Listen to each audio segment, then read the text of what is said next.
Before you can have a healthy, godly marriage, you first must know what it means to be a godly wife. Whether you are already in a marriage and you just want your marriage to be better with God, or you're preparing to become a wife. There are biblical keys and secrets that I will share with you on how to be a godly wife. Are you letting your husband lead?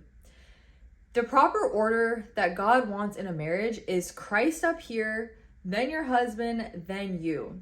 This is not to say that one is better than the other. This is just how the order is that God wants so that you can have a healthy, happy marriage. In Ephesians 5:23, it talks about the husband is the head of the wife.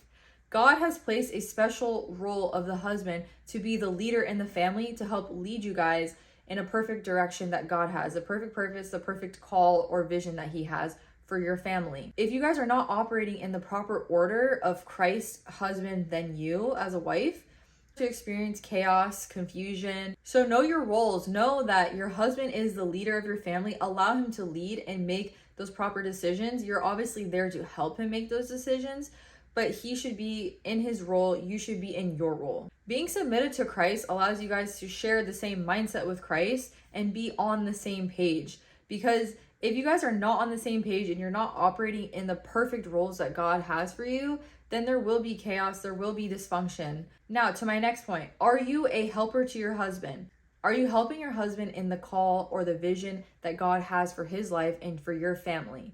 If you look at Adam and Eve, you can see that Eve was made for Adam and she was there to help Adam. And their goal together was to take dominion, be fruitful, and multiply. When you think of helping your husband, don't just think cooking and cleaning, although those are still very important. There are also things that are very important to help your husband with.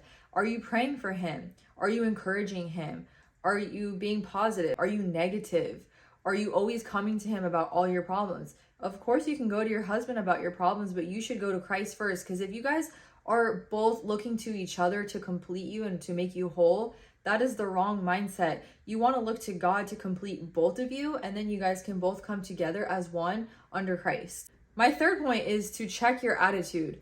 Are you humble or are you prideful? Have you ever hung around someone that has such a bad attitude or a poor attitude? You don't even want to be around them. It's very toxic. It's not motivating. Are you hospitable, where you are friendly, you're welcoming? You want to have good characteristics of a virtuous woman that has high moral standards, integrity. Not only is this what God wants you to be as a woman, but this is what men look for in a wife as well, and this is what they want in their wife. They want to be able to trust you. Being a woman of high character allows your husband to trust that you will be able to take care of what needs to be taken care of. You can depend on God or him on what you need to do. This is not to restrict you, but to help you maintain a harmonious home environment for your family. And are you respecting your husband? Respect is huge. Men do not want to be disrespected or deal with a nasty woman. Husbands want to feel respected, and if you don't respect yourself, then you definitely won't respect your husband or God. It says in Ephesians 5:33, however, let each one of you love his wife as himself, and let the wife see that she respects her husband. In Colossians 3:18, it says, wives, submit to your husbands as it is fitting in the Lord. My next point, be generous and selfless.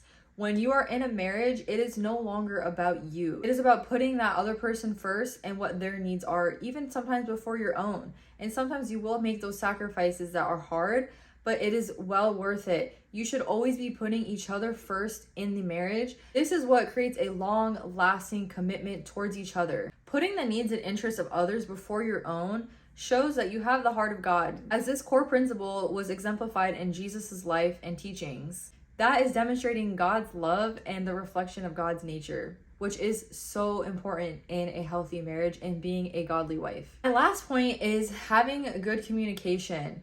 Can you guys come together if you guys were to have an argument and properly talk things out? Or do you go to other people and tell other people what you talked about, what you argued about with your husband? Not just be private and mind your own business with your husband. Do not go talking and gossiping about things that happened in your marriage. You keep that between your husband and God.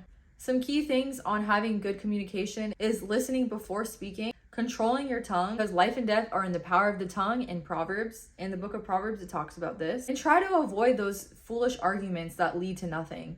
Always try to build each other up and encourage each other. Do not go against each other and be enemies in a marriage. You want to be together working as a team because, again, this leads to a harmonious, healthy marriage. Be graceful in everything you say and do, especially as a woman. The abundance of the heart, your mouth speaks. Whatever is in your heart will show as you speak. Make sure that you're bearing good fruit in your heart so that you are a good godly wife in your marriage. That way you guys can glorify God together in each of your roles. If you want me to talk about more things that are in the Bible, go ahead and comment down below and tell me what you'd like to hear about. Subscribe to my channel right now.